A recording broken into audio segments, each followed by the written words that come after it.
Assalamu alaikum. Dear students, welcome all of you to today's class.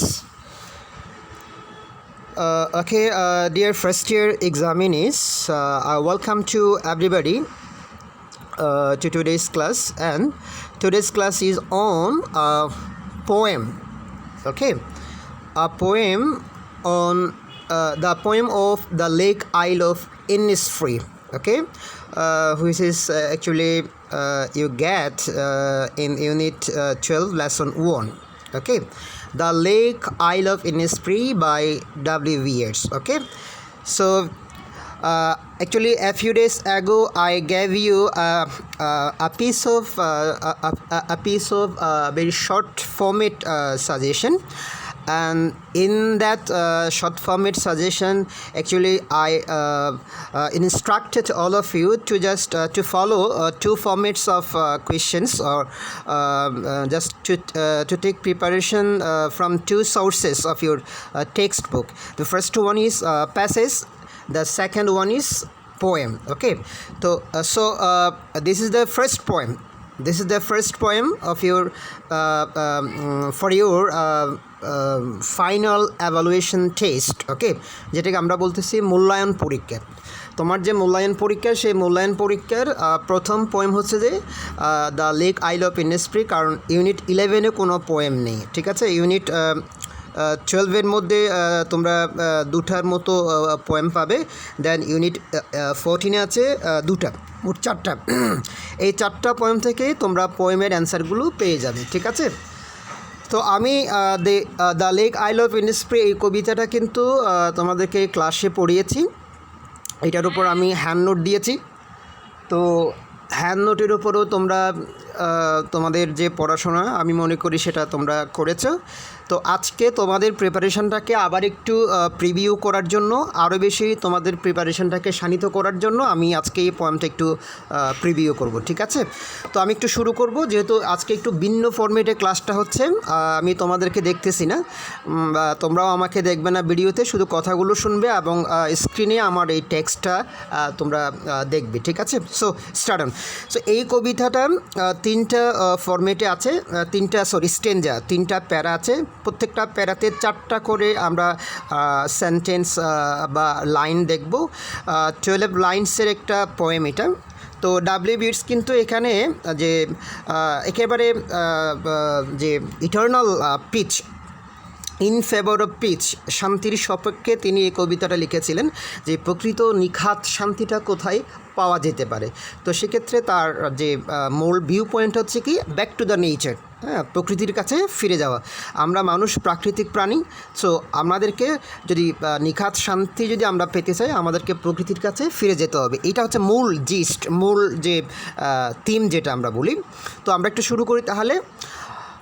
will arise and go now and go to Innisfree। তাহলে Innisfree হচ্ছে যে একটা হ্রদের নাম, একটা লেক। হ্যাঁ, তো কবি শুরু করেছেন এভাবে যে আমি এখনই জেগে উঠব এবং যাব।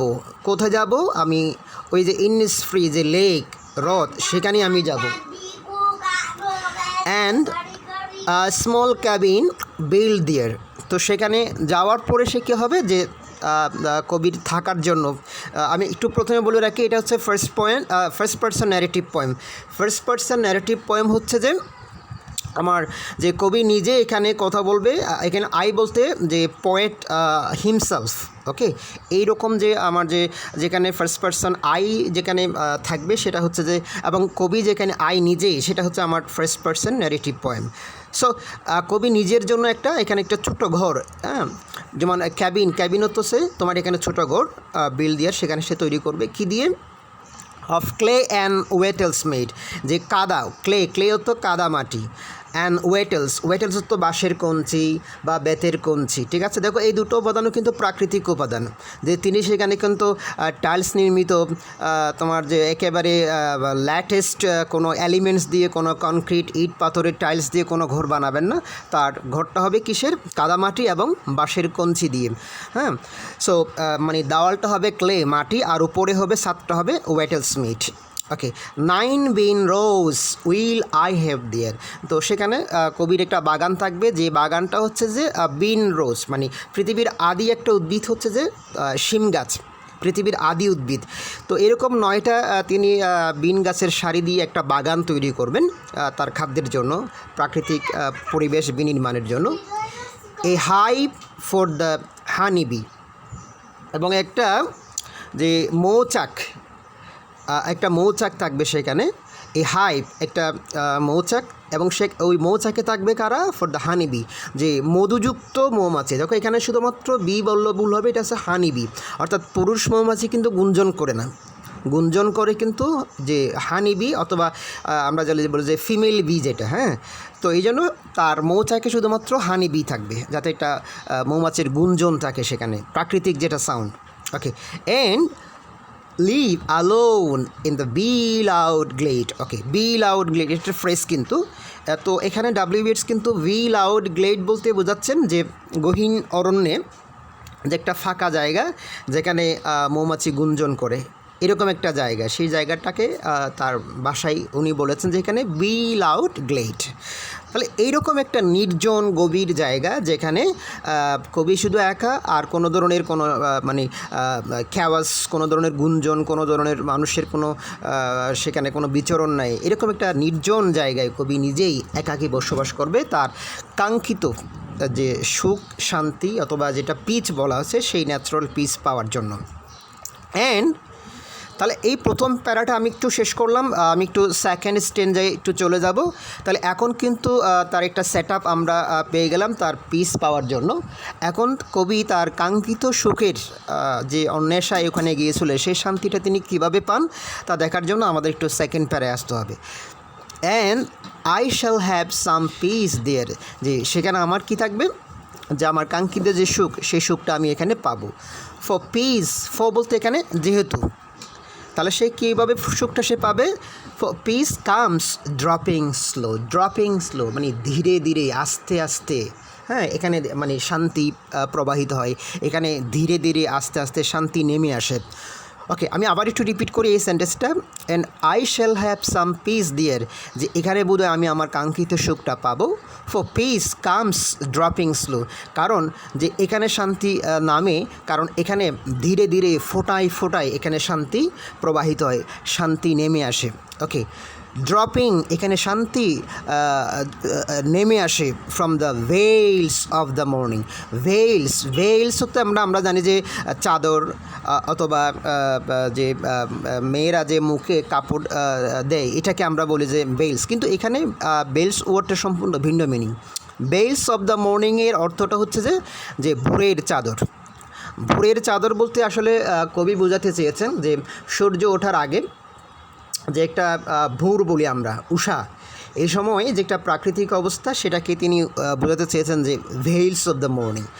Dropping from the veils of the morning to where the cricket sings, যেখানে আমার ঝিঝি পোকা গান করে যেই সময়টাতে, বলছে টু হোয়ার, যেখানে দ্য ক্রিকেটে তো ঝিঝি পোকা এক ধরনের প্রাকৃতিক পোকা, দ্য ক্রিকেট সিংস যেখানে আমার ঝিঝি পোকা গান করে, এরকম একটা সময়ে এখানে শান্তি নেমে আসে।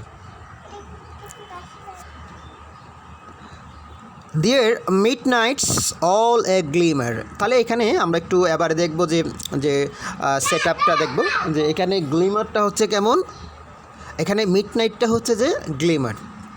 ওকে, অনুজ্জ্বল, গ্লিমার তো অনুজ্জ্বল, আলো আদারি। And noon a purple glow, এবং দুপুরটা হচ্ছে যে পার্পল গ্লো তো রক্তিম, আবার সূর্যের আলো নিয়ে যেটা রক্তিম, আবার লালো না, কিন্তু এটা একটা রক্তিম, এটা একটু ডিফারেন্ট, তির্যক যেটা রং। তাহলে মিড নাইটটা হচ্ছে glamour, অনুজ্জ্বল, known a purple glow, এখানে তোমার যে দুপুর বেলাটা হচ্ছে যে purple glow. Okay, and evening, এবং সন্ধ্যাটা কেমন দেখো, ফুল অফ দ্য লিনেটস উইং। লিনেটস অর্থ হচ্ছে কি বড় বড় পাখাওয়ালা কতগুলো পাখি, মানে পাখির শরীরটা ছোট কিন্তু পাখাগুলো অনেক বড় বড়, ডানাগুলো অনেক বড় বড়, এই ধরনের পাখি এগুলো ইংল্যান্ডে দেখতে পাওয়া যায়, এদিকে আমাদের বাংলাদেশে আমরা এই ধরনের পাখি দেই। তো লিনেটস উইং অর্থ হচ্ছে কি বড় বড় ডানাওয়ালা পাখি। তাহলে বড় বড় এই যে ডানাওয়ালা যে পাখিগুলো, এই পাখিগুলোর ডানায় পরিপূর্ণ থাকে সন্ধ্যাটা, মানে অনেকটা আকাশ দেখা যায় না এরকম, মানে অসংখ্য পাখি এসে পুরো সন্ধ্যাটা পুরো আকাশটাই মানে আচ্ছাদন করে রাখে। এই জন্য বলা হচ্ছে evening full of the linnets wings. Okay, there midnight's all a glimmer and a purple glow and evening full of the linnets wing. তাহলে মিড নাইটটা হচ্ছে গ্লিমার মানে অনুজ্জ্বল আলো আধারি, এন এ পার্পল গ্লো যেটা দুপুরটা হচ্ছে যে পার্পল গ্লো, অ্যান্ড ইভিনিংটা হচ্ছে কি full of the linnets wings. Okay, so dear students, এটা হচ্ছে তাহলে তোমার পরের প্যারা, দ্বিতীয় প্যারা। আমরা একটু এখন ফাইনাল প্যারাতে যাব। এখন কিন্তু কবি আবার জনজীবনে ফিরে আসবে, সেটা কী হবে আমরা একটু দেখব। I will arise and go now, যে আমি আবার জেগে উঠবো, অ্যান্ড গো নাও এবং আবার এক্ষুনি যাব, ফর অলওয়েজ সব সময়, যেহেতু পৃথিবীর কোনো প্রান্তে আমি মানে আমার যে কাঙ্ক্ষিত সে শান্তিটা পাই নাই।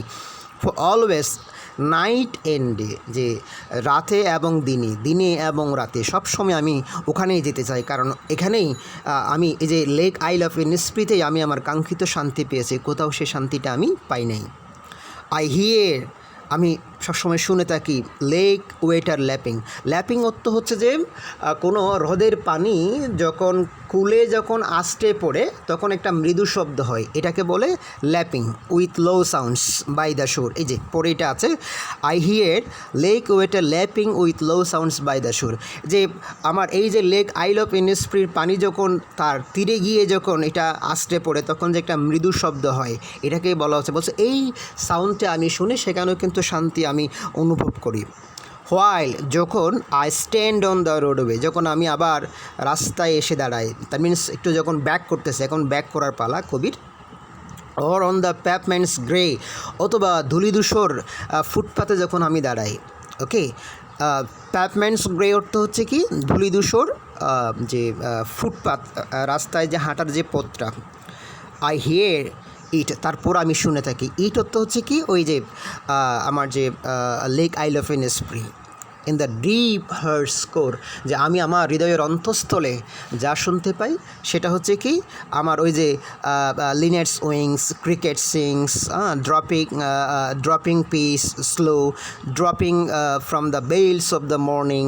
ওকে, ওয়েটার ল্যাপিং, এগুলোই আমি শুনতে পাই, এবং এই জন্য আমি বারবার day and night and day আমি বারবার কিন্তু এই লেক আইল অফ ইনস্প্রিতে আমি আসতেছি শান্তির জন্য। কারণ পৃথিবীতে ডব্লিউ.বি. ইয়েটস আমার যে কবি, তিনি কিন্তু সারা পৃথিবী প্রদক্ষিণ করার পরও তিনি তার কাঙ্ক্ষিত ন্যাচারাল পিসটা পাই নাই, যে পিসটা দিয়েছেন কবিকে, দ্য লেক আইল অফ ইনস্প্রি। ওকে, তো ডিয়ার আমি কিন্তু প্রতিটি টার্ম প্রতিটি ওয়ার্ড কিন্তু আমি বাংলায় অর্থ বলে দিয়েছি, তারপরও তোমরা হ্যান্ড নোটগুলো একটু পড়বে, টেক্সটটা আবার একটু পড়বে, দেন তোমরা অবশ্যই বুঝবে। না পড়লে তোমরা একটু আমাকে একটু মার্ক করবে, কোন ওয়ার্ডগুলো তোমরা বুঝো না আমাকে একটু SMS করে জানালে আমি কিন্তু সেই ওয়ার্ডগুলোর বাংলা তোমাদেরকে বলে দেবো। ওকে, সো তাহলে এখানে থাকলো, ধন্যবাদ সবাইকে।